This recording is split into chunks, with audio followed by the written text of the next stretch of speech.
soxna si ñu ngi leen nuyu di la jaajëfal mën nga ñu wax yow yaay kan nga présenté wu. maa ngi leen di fay man la madame Karimou Simone Wade coordonnatrice SR district sanitaire bu Vélingara. voilà Simone Wade tey ñoo ngi daje fii ci CCA bu Vélingara lan moo waral ndaje bi tey. waaw ndaje bi lu ko waral mooy ñu ngi ci octobre rose voilà donc ñu ànd ci ak mobilisation sociale bu waa MOJIP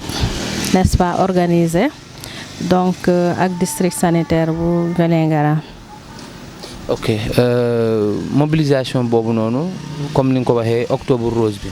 tey lan lañ mën a jàpp ci li nga xamante ne moo waral octobre rose. voilà donc comme nu ko ñëpp xamee le mois d'octobre est dédié à la femme n'est-ce pas donc moom la ñuy def dépistage cancer du col de l'utérus et du sein. donc ñuy rafetlu vraiment initiative bi c'est une première dans le département bien vrai que chaque fois dañuy def ay dépistage mais c'est souvent au niveau du centre de santé de Vélingara lañ tàmm di ko def avec les sages-femmes donc di am ay appui médecins yi ak yeneen partenaires donc cette fois-ci mouvement bii nii moom moo jël initiative mu ne day jàppale jigéenu Vélingara yi parce que bien vrai que def nañu ay dépistage ci dëkk bi mais quand même y a eu des femmes yoo xamante ne elles n'ont pas eu la chance de se faire dépister loolu moom moo tax ñun aussi ñu rafetlu lii donc ñoom buñ ñu ko waxee ñu ne leen amul problème vraiment je remercie de passage le médecin chef parce que moom moo facilité à ce que prestataires yi mën a ñëw sage-femme yi mën a ñëw pour def dépistage bii nii voilà. léegi dépistage boobu ñan la concerné yan tranche d'âge ci jigéen ñi la concerné. voilà donc dépistage cancer du col de l'utérus bi ak du sein bi donc femmes yi en âge de procréation yi la concerné en dehors de cela donc bépp femme boo xamante ne à partir de 30 ans daal war nga mën di ko def voilà. ok léegi tey bu fekkente ne ñi nga xamante ne jotuñoo ñëw fii ci bërëb bi li nga xam moo dem ci dépistage du cancer du col de l'utérus et du sein ñooñu lan lañ war a xaar ci seen bopp ba tey ñu mun a jógal seen bopp même bu dul journée bi dem ci këru docteur dem seetu seen yaram. voilà donc loolu noonu malheureusement nekkul trop suñu habitude parce que boo xoolee. Dans le pays donc parmi les cancers yi fi nekk cancer du col de l'utérus moom moo nekk li nga xamante ne moom moo gën a bëri et puis moom mooy gën a reyaate ci jigéen ñi par rapport ak cancer bi voilà parce que ñun jigéen amuñu habitude même bu la dara mettiwulee nga ne xaar ma dem xool sama yaram normalement chaque 3 ans war nga dem def sa dépistage ñu xool sa col de l'utérus parce que bépp jigéen boo xamante ne yaa ngi en activité sexuelle war nga di xool sa butitu njurukaay même bu fekkee ne dara mettiwu la parce que infection yi bëri na n'est-ce pas donc ñu ngi ci benn zone boo xamante ne pratiquement donc kaawu IST yi dafa bëri fii nii n'est-ce pas donc cancer yi également parfois bu attaqué jigéen ñi day fekk mu trop tard parce que dépistage bi dañ koy def à une période boo xamante ne pratiquement c'est tardif parfois da ngay recevoir benn femme boo xamante ne donc boo ko gisee day tomber vraiment mi ngi ci phase terminale donc nga xamante ne kii mënatoo pratiquement def dara ci moom donc jigéen ñi ñëpp même bu fekkee demuloo hôpital surtout pour les seins war nga mën a di def sa autopalpation ci sa bopp donc nga jël nga tëdd wala même boo tëddul aussi mën nga taxaw donc nga jël sa loxo gauche exemple nga def ko ci ginnaaw nga jël beneen loxo bi ngay làmb sa ween bi di xool ndax amul donju ndax cuus bi nekkul di changé wu ndax peau bi également nekkul di changé wu ndax nekkul di am ay modification également wala ay donj yoo xamante ne mi ngi apparaître te fekk na yow loolu bokkul ci sa yaram parce que bépp jigéen day xam lépp lu nekk ci yaramam comprendre nga voilà donc bu fekkee ne mënuloo ko defal sa bopp également nga dem hôpital sage-femme yi examiner la xoolal la profito également parce que dépistage bi ñoom jàpp nañ ne octobre kese lañ ko war a def mais pourtant c'est continuel tout le temps le matériel est au niveau de l'hôpital donc ñu ngi def dépistage bi bien vrai que en dehors de octobre da ngay fay ticket mais ticket bi aussi cherul donc li ngay fay ticket moom moo gën a yomb li nga xamante ne boo demee ba feebar bi jàpp la nga war a nekk ñu lay yóbbu ay ngay def ay biopsie wala ngay def vraiment yeneen ablation yi surtout bu fekkee ni cancer du sein la affaire yooyu noonu ngay dem Dakar déjà traitement bi dafa compliqué au niveau de Dakar. Si tu n'as pas les moyens, c'est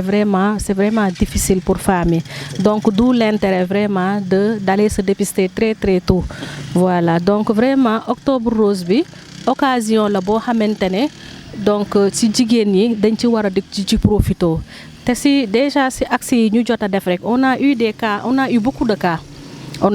a détecté beaucoup de lésions précancéreuses autant pour moi léegi am nañu benn appareil bu nekk au niveau du district nga xamante ne thermoablation la tudd mooy bu fekkee ne dafa am ay lésions ay début de ay lésions précancéreuses mën nañ def traitement bi nii à notre niveau. N'est-ce pas avant que ñuy nekk di référer au niveau de Dakar wala muy nekk di évoluer wu bay dem ci cancer parce que day commencer par une infection après c'est des lésions léegi bu passé ci lésion bi après carrément mu def la cancer n'est-ce pas donc nit ci dañu war di am habitude di dem di xool seen yaram bi donc ñu leen di defal cas yi ñu fi am nag bëri na parce que am nañ sax ay cas yoo xamante ne vraiment ay stade terminal la cancer du sein yoo xamante ne détecté nañ ko ci octobre bii nii voilà donc lii vraiment njëriñ la ci jigéen ñi ñëpp vraiment. gis nañ ni tamit programme boobu ñu ngi koy dugal ci école yi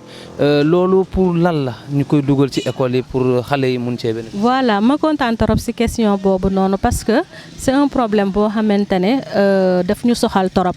te dañuy sant yàlla parce que actuellement dans le pays Vélingara moom moo jël paie ci côté vaccination HPV il y a eu des efforts quand même donc dañuy rafetlu liggéeyu hôpital bi liggéeyu district bi n'est-ce pas ak liggéeyu partenaires yi nga xamante ne ñoom ñoo nekk di ci jàpp sur pour ñu am accès ci vaccin bi ak IDEN parce que enseignants yi quand même jàpp nañ ci bu baax a baax n'est-ce pas donc population bi moom moo ci des loolu moom moo tax muy xaw a traîner toujours mais ba tey mën nañu multiplier kii d'effort mën nañu def plus encore d'effort vraiment pour di defal xale yi vaccin bi donc vaccin HPV boobu noonu xale yi nga xamante ni à partir de 9 ans lañ koy vacciner ba 14 ans man mii di wax ak yow sama doom jël na ci déjà donc ñun agent de santé di vacciner suñu doom kon bëggaluñu suñu doom lu bon donc bu ñu leen ñëwee di leen wax ni vacciner leen xale yi pour seen intérêt la parce que HPV boobu noonu day ñëw attaquer xale bi carrément au niveau du col te cancer bi nekk na loo xamante ne day travailler à bas bruit donc signes yi du gaaw a feeñ pratiquement bu demee ba commencer nekk vraiment ci benn phase dépassé phase 1 phase 2 ci ngay commencer di gis ay signes alors que balaa ngay commencer di gis ay signes am na wax nañ la am nga prévention boo xamante ne tu as le vaccin que tu dois faire la première dose boo ko jëlee 6 mois après nga def deuxième dose bi nga respecter tranche d'âge 9 ans bi ba 14 ans bi te ñu ngi wax également aussi sax est-ce que duñu dem ba commencer ci boole xale yu góor yi parce que ak rumeur yi jigéen nit ci di wax jàpp ne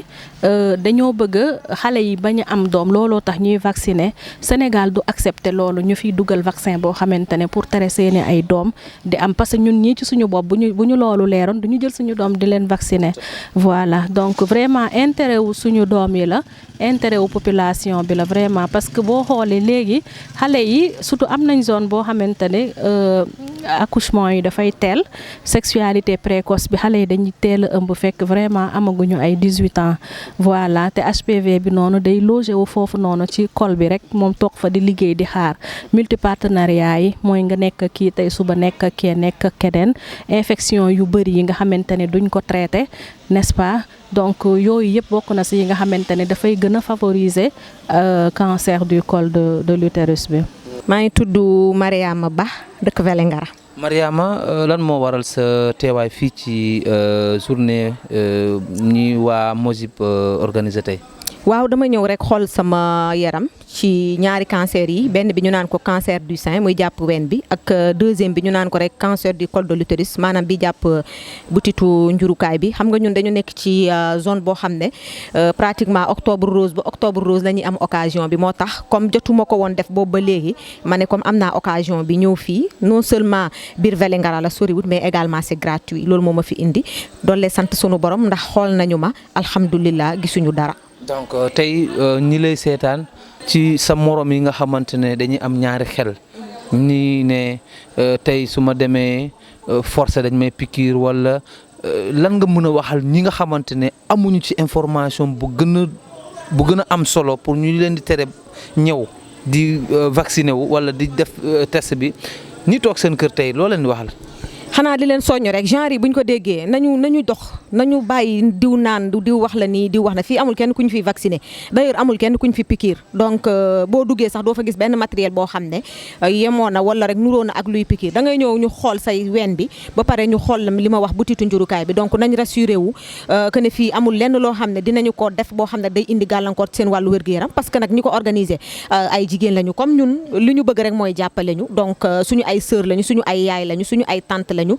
suñu ay mag lañ suñu ay rakk lañu duñu fi def loo xam ne day lor doomu aadama bi parce que amalu leen en fait benn njëriñ donc nit ñi sénégalais en fait moo tàmm li nga xam ne rek mooy fake news joxe information boo xam ne xibaar boo xam ne saytuwu ko nit moo ñëw rek bëgg a yàq rek daal di wax loolu donc lii daal ab occasion la pour ñu ñëw xool seen yaram te duñu fay dara. Je vous remercie pour l'organisation de cet événement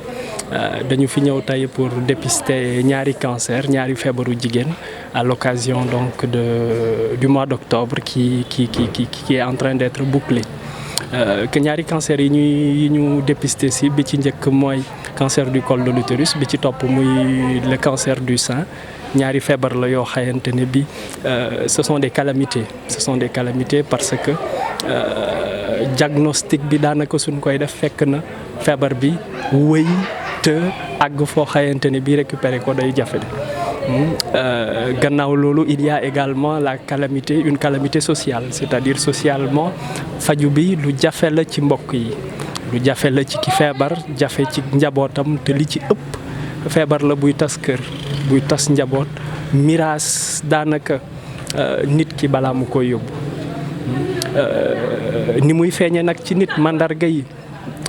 pour le cancer du col de l'utérus daanaka ay saignement la yoo xamante ne bi dafay feeñ ci ku jigéen ki su gisee su seqeek jëkkëram wala boog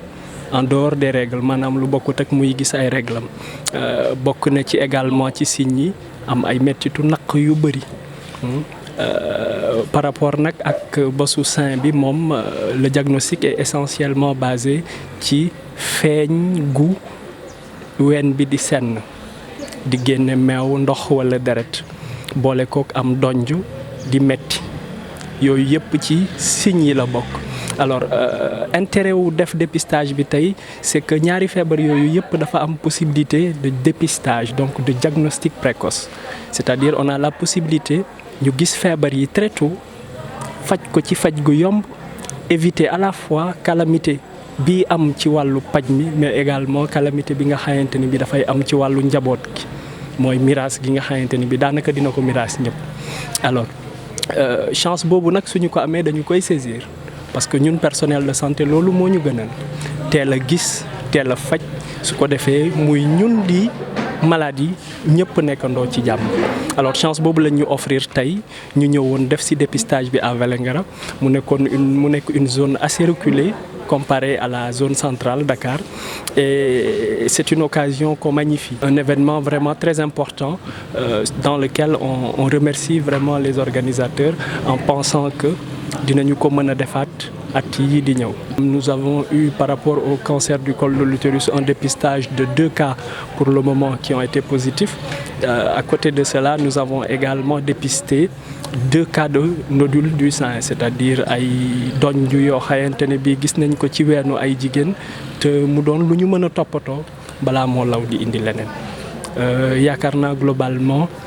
su ma waroon a def un résumé de la journée daanaka loolu rek la ñu defagum. nga fàttali ñu tur bi. Docteur Yade Mouhamadou Moustapha Yade. Merci. Médecin à l'hôpital de Tivaouane de CTO et d'Abass Ndao. asalaamaaleykum mbokk yi man la Dieynaba Mbokouta Bayo responsable femme Pastef yu nekk ci département Vélingara. voilà madame tey lan moo waral bés bi. voilà bés bi ñoo ngi koy def comme loo xam ne adduna bi yëpp loolu lañ nekk di def ci mois d'octobre ñu koy tuddee octobre rose ñu fas yéene bokk ci combat bi pour mun a jàppale suñu jigéen yi ci département bi ñu ñëw seeti seeni yaram xool ndax am nañu jàngaro bu ñuy tuddee cancer du col de l'utérus wala cancer du sein ñu indi fi nag ay sages-femmes ak gynécologue.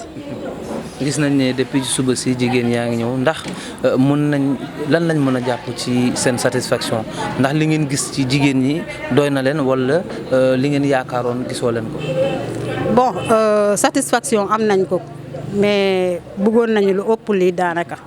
parce que lu ñu prévoiroon bëggoon nañ daal lu mu néew ñu am 200 femmes mais fu mu ne nii bon. yeggaguñu moitié bi daanaka xaaj bi amaguñu ko mais ba léegi activité baa ngi en cours yaakaar nañ ni balaa activité bi di jeex dinañu mun a am même bu dee 150 femmes incha allah. léegi tey ñi nga xamante ne amuñu xelu dem di dépister wu tey yow en tant que leader loo leen di waxal jigéen ñi nga xamante ne chaque fois dañuy xaar ba ñu sonn ci feebar bi ñu soog a dem saytu seen yaram ci këru docteur. merci beaucoup ci point boobu sa laa doon ñëw ni ne bon dama seetlu ne ni ñun dafa am ñoo xam ne dafa am jigéen ñoo xam ne ni dañoo ragalu ñëw seeti seeni yaram ñeneen dañ lay na su ma seetee sama yaram fekk ma feebar misère boobu damay misère foofu ba ma dee finalement damay ñaax jigéen ñooñu bu ñu déggee genre activité yi nañu dem parce que nit ki bu ñu la nee da ngaa feebar xëy na ñooñu dinañ la jàppale comme tey ñun lu ñu def nii c'est-à-dire ku fi feebar ku ñu fi dépisté mu positive amuñu moyen pour ñu topp la ñu jàppale la mais mën nañ la orienter mettre la en rapport avec les spécialistes suñu bon gynécologue bi servirul dans la zone mais mën na leen orienter dans les autres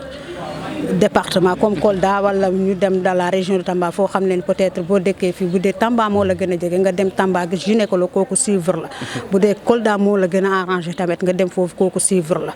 moo gën nit ki nga toog ba feebar bi sonnal la nga xam ne léegi xaaratoo dara lu dul dee ngay daw ci hôpitaux yi bon parce que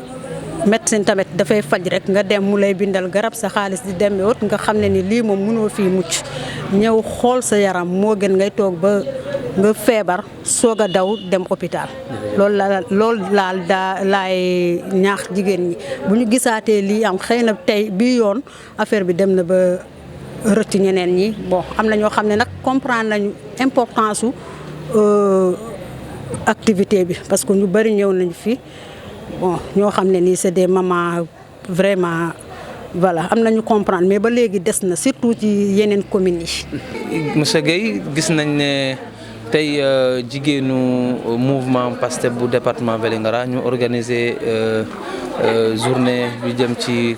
dépistage du cancer du col de l'utérus ak cancer du sein tey ban yëg-yëg nga am ci ñu bokk ci yéen organiser lu mel nii te fekkee yamuñu seen activité kese ci politique. waaw di rafetlu initiative bi bu baax parce que defe nañ ni politique aussi du activité politique politicienne rek parce que politique naam élection ñëw nga dem taataan baatu askan wi mais day baax yow mii di politicien wala di organisation politique nga war a taxawu askan wi ci yeneen fànn moo waral tey activité bu mel ni à fort impact communautaire di activité citoyenne également ñu war ko mën a organiser au profit et au bénéfice des populations particulièrement couches yi nga xamante ne ñoo gën a vulnérable su ma nee couche yu vulnérable tey ñu ngi xalaat jigéen ñi suñuy yaay suñuy sœur nga xam ne lu ëpp ci coono ñoom ñoo koy daj ci maternité on le sait mais ci feebar yu bëri lu mel ni cancer gi nga xamante ne journée bi tey ñoom lañ ko jagleel donc di rafetlu initiative bi di féliciter mouvement des femmes du département de Vélingara donc ci initiative bu ñu am parce que activité bi ñoom ñoo am xalaat bi ñu piloté que de bout en bout ñun on est venu juste en appoint pour jàpp ci organisation ba tey gis nañ ni c'est une journée vraiment réussie quoi loolu lañ ci am luñ ci mën a wax. donc tey lan mooy sa booy tënk journée bi looy mën a wax ci réussite journée tey bi. waaw journée bi déjà def na bilan boppam parce que fi ñu toll nii tey si journée bu fu ñu toll nii romb nañ centaine bi c'est-à-dire romb nañ téeméeri patientes yu ñu dépisté déjà loolu ñu ngi ciy félicité wu bu baax. Organisation bi aussi naam amoon na ay jafe-jafe au début mais ci mujjanteel gi donc lépp yamb na ba ñu mën ko tenir parce que tey bu ñu fàtte ni ci campagne bu ñu nekk ni organisation Octobre Rose fépp ci Sénégal ñu ngi organiser ay journée yu mel nii te rawatina fii sax ci Vélingara commune gii ñu nekk mës nañ ko fi organiser mais toujours est-il que day des ay jigéen ñoo xamante ne dépisté guñu donc comme activité départementale la moo tax ñu taamu Vélingara pour def ko mais liñ ci jot a gis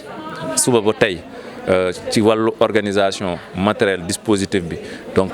réussite liñ ci mën a wax pour le moment te moom mooy am incha allah au niveau suñu paree journée pour mën a def le bilan général bu soobee yàlla. man maa ngi tudd Kadi Fati man membre laa ci mouvement jigéenu Pastef département bu Vélingara ñun ñoo nekk ci coordination bi di liggéey en collaboration ak suñu coordinatrice Mokuta Bayo ñun nag man maa nekk responsable donc de tout ce qui est formation pour le moment en tout cas dans le bureau provisoire du mouvement jigéenu Pastef Vélingara. voilà tey ñu gis ne woo ngeen jigéen ñi fii ci Vélingara pour ñu ñëw xool seen yaram ci li dem ci feebaru cancer du col de l'utérus ak du sein tey bu ñuy xayma journée bi naka ngeen ko nekk di passé. waaw xanaa dolli sant yàlla bu baax a baax ndax ñu nga woote ñu wuy si la dafa neex torop di jaajëfal baax jigéenu Vélingara gaa nag ñu ngi doon xaar ñu gën a bëri ñu gën a ñëw waaye daa mel ni ñenn ñi dañoo am xaw am ay préjugés maanaam dañoo am disons ay nit ñoo xam ne dañoo yàq seen xel ci mbir mi alors que li tax a jóg mbir mi rek mooy jàppale jigéen ñi ndax gis nañ ni Vélingara jigéen ñi sonn nañ torop jigéen ñaa ngi fi waaye amuñu gynécologue bu leen di gunge ci district bi toll na Vélingara loolu nag dañoo gis ni wax dëgg c'est injuste ndax boo demee ci yeneen département yi dee am nañ benn gynécologue ñu moo tax nag ñu suñu benn gynécologue spécialiste bu ñëw ba fii jàppale suñu ay jigéen suñu ay sœur suñu ay yaay ngir ñu mën a gën a mën a saytu seen yaram bokk ñu jëm ci wàllum cancer du sein ak cancer du col de l'utérus maanaam ñu nemmeeku seen ween ndax amul xeet ba fa nekk donj ba fa nekk boo xamante ne baaxul ci ñoom wala gënul ci ñoom waaye laa tam ñu xool seen ay awra ba xam amul yenn virus ba fa nekk boo xamante ne tey jii ni mën na leen a gàllankoor a ëllëg. léegi nga gis ne tey ñàkk a wuy su li ngeen doon xaar jigéen ñi lan lañu war a def pour que jigéen ñi ñu mën a génne stéréotype boobu ci seen xel ne lii lu ragal la lii waruñu ko mais ñu ñeme ko ñëw seeti seen yaram même bu fekkee du campagne Octobre Rose. waaw mën nañ ko sax bañ a tuddee ñàkk wuyu si jigéen ñi ndax quand même dee am na téeméeri jigéen yu fi ñëw ñun daal ñoo njoxtu ni tey war nañoo mën a am lu ëpp ñaari téeméer ba jëm kaw.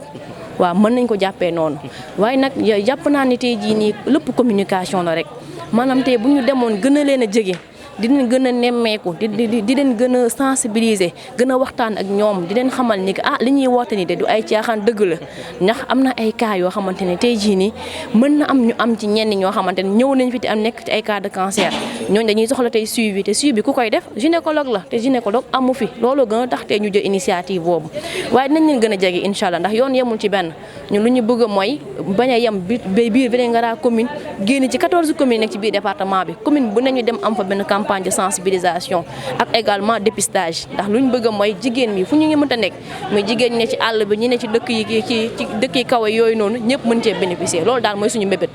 waaw. donc gis nañ ne tey certes mouvement bi dafa am ci lu mu bokk waaye